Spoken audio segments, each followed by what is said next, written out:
Hello everybody, I am Pratibha Pundlik, Assistant Professor working in Government EVPG College Korba. आप लोगों के MSc 4th semester Operation Research के topic waiting lines और queuing theory पर हम कुछ लेक्चर्स और PDF शेयर करेंगे। आज का हमारा पहला लेक्चर है जो बेसिक प्रॉपर्टीज को दर्शाता है या बेसिक डेफिनेशंस को हम आज के लेक्चर के माध्यम से देखेंगे। We will first see what a waiting line is. Q या वेटिंग लाइन हम किसको कहते हैं? A group of items waiting to receive service, including those receiving the service, is known as a waiting line or queue. आप लोग college में fees counter पर खड़े रहते हैं या सिनेमा देखने जाते हैं, टिकट लेते हैं, वहां पर एक लाइन होती है, उसी को हम यहाँ पर वेटिंग लाइन या क्यू कहते हैं और इसको हम लोग मैथमेटिकली पढ़ेंगे इस टॉपिक के माध्यम से। इसमें बहुत सारे डेफिनेशंस को हम पहले देख लेते हैं, बेसिक चीजें जो हमको पढ़नी है वो आज के इस लेक्चर के माध्यम से हम लोग देखेंगे। So a waiting line is a group of items waiting to receive service, जो सर्विस रिसीव करने के लिए तैयार है या वेट कर रहे हैं, including those receiving the service, जिसको काउंटर पर सर्विस प्रदान की जा रही है उसको भी हम इंक्लूड करते हैं और इस पूरी लाइन को वेटिंग लाइन या क्यू कहते हैं। For example reservation office, fees counter, supermarket, cinema ticket window. The person who is waiting in the queue या जो सर्विस रिसीव कर रहा है उसको हम कहते हैं कस्टमर, और जो person who is providing the service or by whom the customer is serviced is called the server, जो सर्विस प्रदान कर रहा है। जैसे आप लोग फीस पे करते हैं कॉलेज के काउंटर पर, तो अंदर जो फीस क्लर्क होते हैं वो कहलाते हैं सर्वर और आप जो बाहर खड़े हैं वो कहलाते हैं customer. Queueing theory involves the mathematical study of queues और वेटिंग लाइंस। इस तरह की जो वेटिंग लाइंस बनती है उसकी स्टडी को हम लोग क्यूइंग थ्योरी या वेटिंग लाइन कहते हैं। बेसिक क्यूइंग प्रोसेस क्या है, क्या सिस्टम है ये और इसकी क्या कैरेक्टरिस्टिक्स हैं वो हम लोग देखेंगे। क्यूइंग सिस्टम को we can describe it as follows. First is the input और arrival pattern, किस तरह से लोग आ रहे हैं उसको हम लोग अराइवल पैटर्न कहते हैं। क्यू और वेटिंग लाइन, जो लाइन वहां पर लगी है उसको हम लोग क्यू कहते हैं। सर्विस डिसिप्लिन और क्यू डिसिप्लिन। सर्विस डिसिप्लिन, किस तरह से सर्विस प्रदान की जा रही है या किस अनुशासन से सर्विस प्रदान की जा रही है और किस तरह से क्यू वहां पर बना हुआ है, किस अनुशासन का पालन हो रहा है, उसको कहते हैं क्यू डिसिप्लिन। सर्विस मैकेनिज्म और service pattern. Now service mechanism में एक काउंटर है या दो काउंटर है ये डिपेंड करता है and this is known as the service pattern. So इस सिस्टम को जब हम डिफाइन करते हैं तो एक इस तरह का सर्विस सिस्टम होता है। सबसे पहले इनपुट, जो कस्टमर आया उसको हम कहते हैं इनपुट। क्यू, जो वेटिंग लाइन है उसको कहते हैं क्यू। सर्विस मैकेनिज्म, काउंटर पर जो सर्विस प्रोवाइड की जा रही है उसको कहते हैं सर्विस मैकेनिज्म। एंड डिपार्चर, मतलब जो सर्व्ड यूनिट्स हैं, जैसे आपने अपनी फीस पे कर दी उसके बाद आप लाइन से बाहर हो गए तो आप सर्व्ड यूनिट कहलाएंगे, आपकी सर्विस आपको मिल चुकी है और फिर आप वहां से डिपार्ट हो जाएंगे या डिपार्चर कहलाता है वो। इनपुट और arrival pattern, the pattern in which the customers arrive for service, किस पैटर्न में वो सर्विस लेने के लिए आ रहे हैं। The arrival pattern can be described in terms of probabilities. इसको हम लोग probability distribution से define करेंगे and we assume that the customers arrive according to Poisson process. The number of units arriving until a specific time has a Poisson distribution. Poisson distribution को हम लोग अगले lectures में देखेंगे। queue or waiting line. The units requiring service enter the queuing system on their arrival. जब वो system में आ जाते हैं और अपनी सर्विस का इंतजार करते हैं. फीस पे करने के लिए जब आप लाइन में खड़े हैं, आप इंतजार करते हैं कि कब आपका नंबर आएगा और कब आपको फीस देना होगा. Then they join a queue. उस लाइन को जिसमें आप खड़े हैं उसको हम कहते हैं queue और waiting line. A queue is called finite if number of customers or units is finite, and otherwise it is called infinite. Maximum permissible number of units that a queue can contain is called the capacity of the system. किसी भी system में कितने लोग खड़े हो सकते हैं Q में, वो कहलाती है उसकी capacity of the system. The service discipline, Q discipline. This is the manner in which members in the queue are chosen for service. किस प्रकार से सर्विस प्रदान की जाएगी, इसको हम कहते हैं क्यू डिसिप्लिन. क्यू डिसिप्लिन के कुछ प्रॉपर्टीज हैं. FCFS या इसको FIFO से भी डिनोट किया जाता है. First come first serve. जो पहले आया वो पहले पाया. सिनेमा टिकट काउंटर पर यदि आप खड़े हैं लाइन में, आप यदि सामने खड़े हैं तो आपको पहले टिकट मिलेगा, आप पीछे खड़े हैं तो आपको बाद में टिकट मिलेगा. First come first serve. जो पहले आया पहले पाया. Last come first serve, LCFS. Last come first serve. Mostly in godowns, जो सामान रखने के गोडाउन्स होते हैं उसमें जो सामान आखिरी में आता है उसको पहले निकाला जाता है. तो last come first serve. Service in random order. Random order मतलब किसी भी क्रम में सर्विस प्रदान किया जाना. हो सकता है पहले जो आया है उसको सर्विस मिल गई, या जो आखिरी में आया है उसको मिल गई, या जो बीच में खड़ा है उसको सर्विस मिल गई है या उसको सर्व किया गया है. जनरली क्या होता है, जब फूड पैकेट्स डिस्ट्रीब्यूट होते हैं, जिसने हाथ आगे बढ़ा दिया उसको फूड पैकेट मिल जाता है.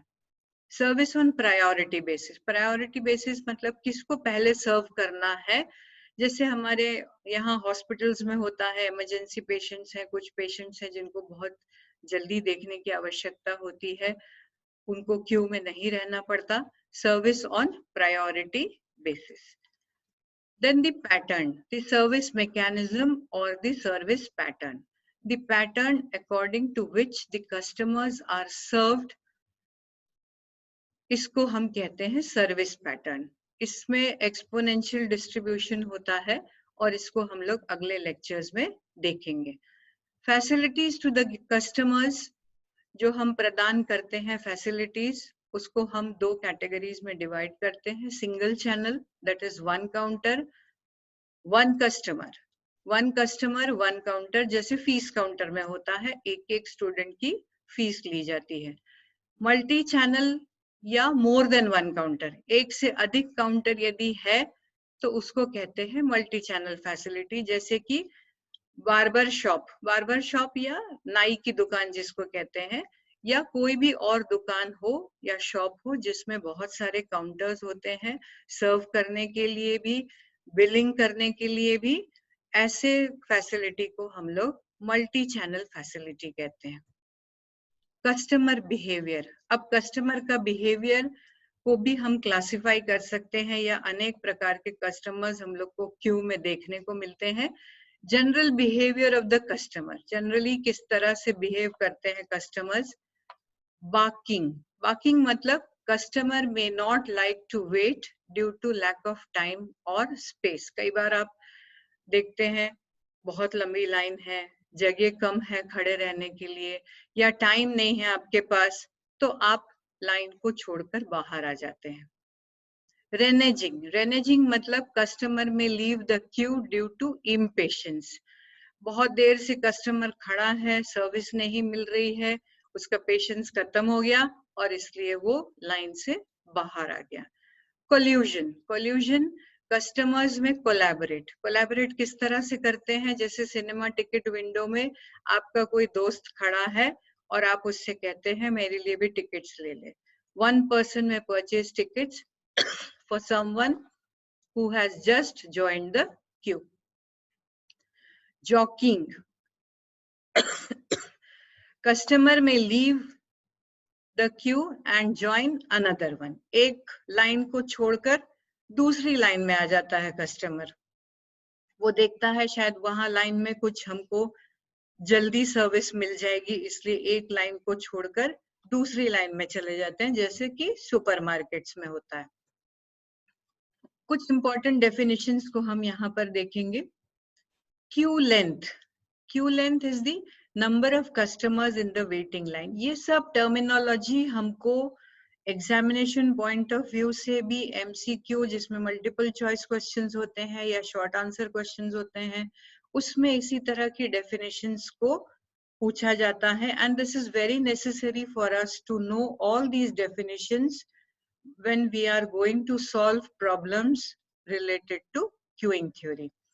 तो queue length मतलब number of customers in the waiting line. Average length of line, that is number of customers in the queue per unit time.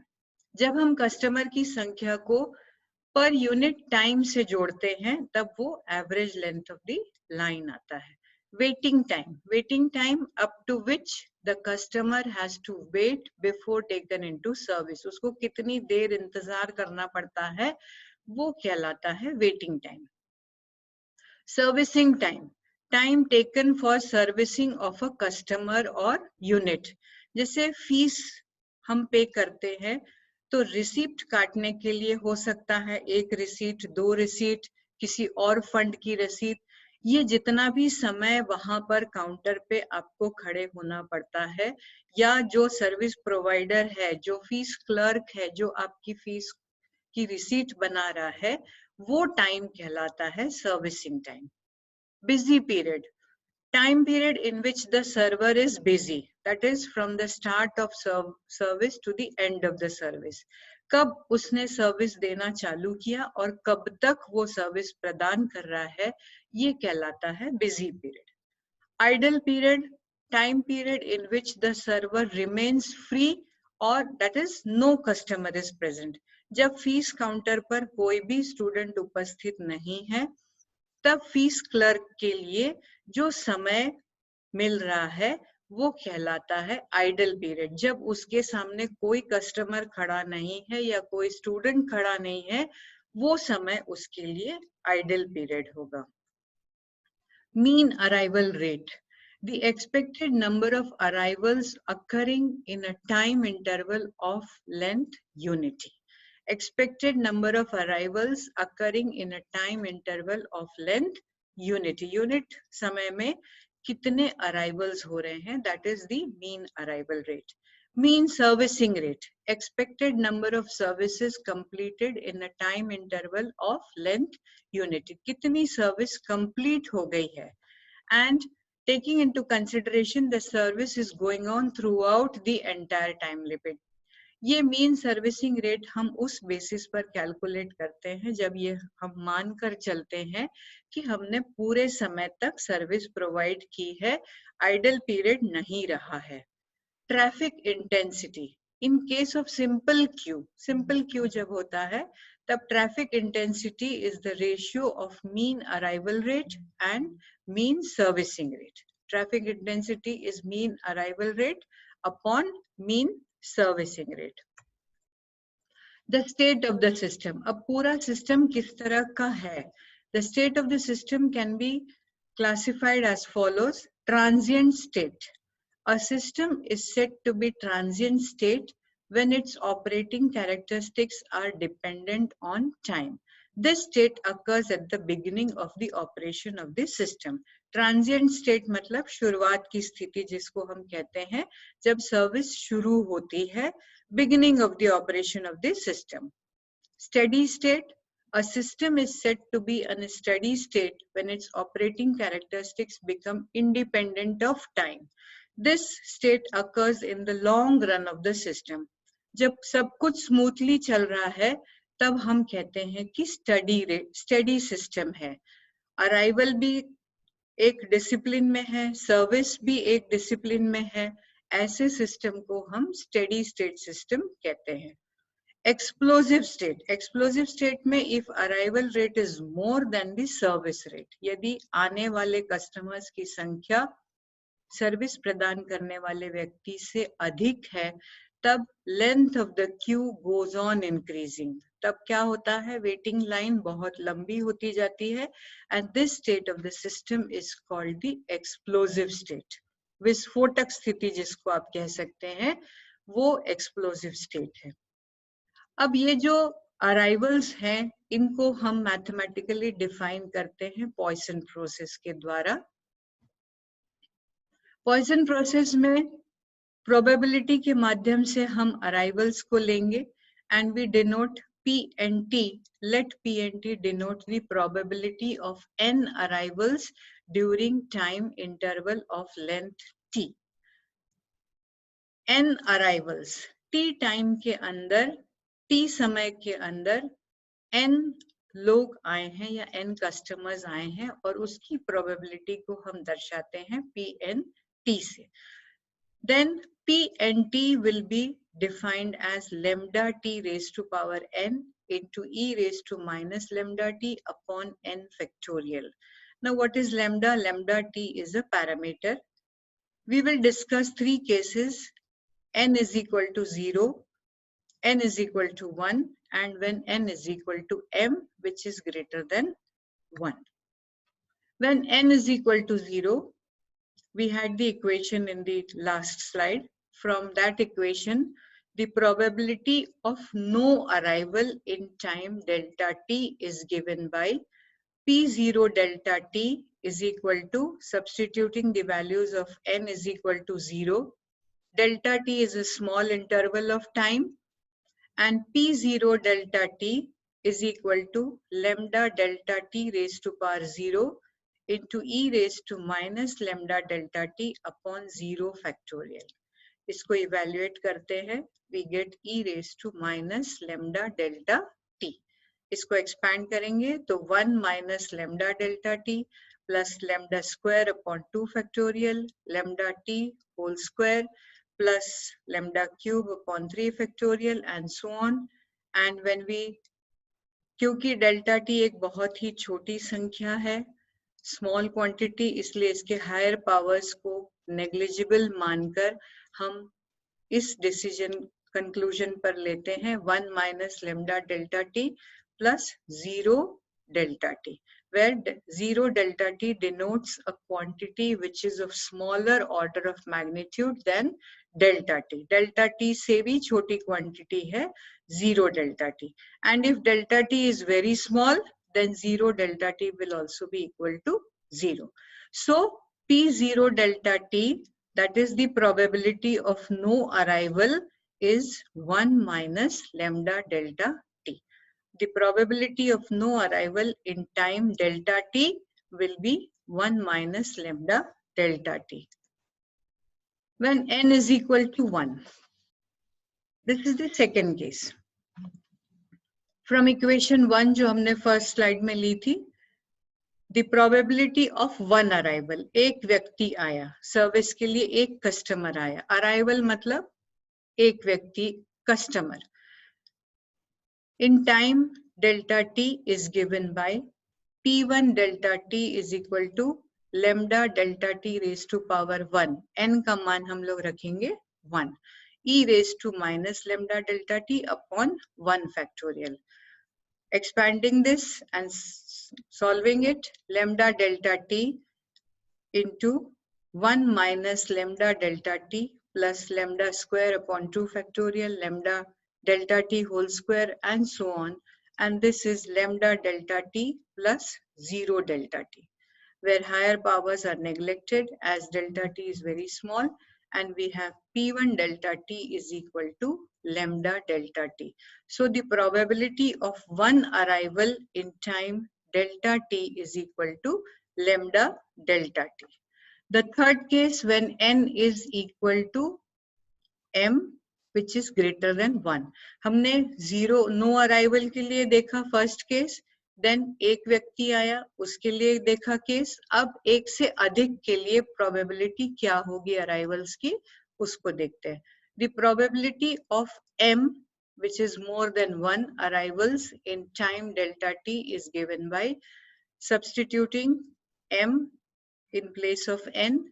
Pm delta t is equal to lambda delta t raised to power m into e raised to minus lambda delta t upon m factorial. So lambda raised to power m, delta t raised to power m, m factorial, और इसका expansion 1 minus lambda delta t plus lambda square upon 2 factorial lambda delta t whole square and so on, जहां पर हम इस delta t raised to power m को bracket के अंदर सभी टर्म्स के साथ मल्टीप्लाई करते हैं. So we have lambda raised to power m upon m factorial, and within the brackets we have delta t raised to power m minus lambda delta t raised to power m plus 1 and so on. Since terms of higher powers of delta t being a small quantity are negligible, we can write Pm delta t is equal to 0. Pm delta t is equal to 0, that is the probability of more than one arrival in time delta t is equal to 0.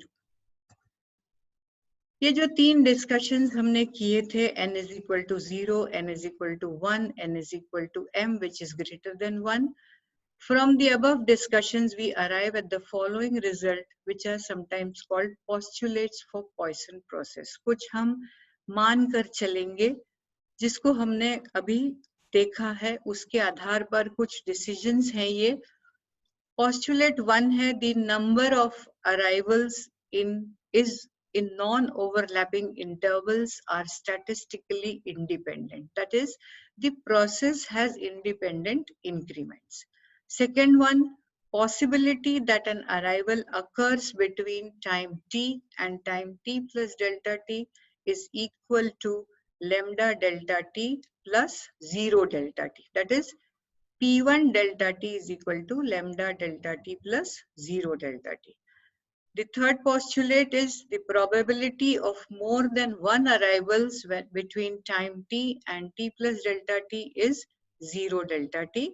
That is, the probability of two or more arrivals during the small interval delta t is negligible, and hence P0 delta t plus P1 delta t plus 0 delta t is equal to 1. This is a very important derivation and we shall be using it for solving problems related to queuing theory. So students, please see that in the next lecture when we meet, we will be discussing some more Poisson's distribution and Poisson arrivals. Thank you.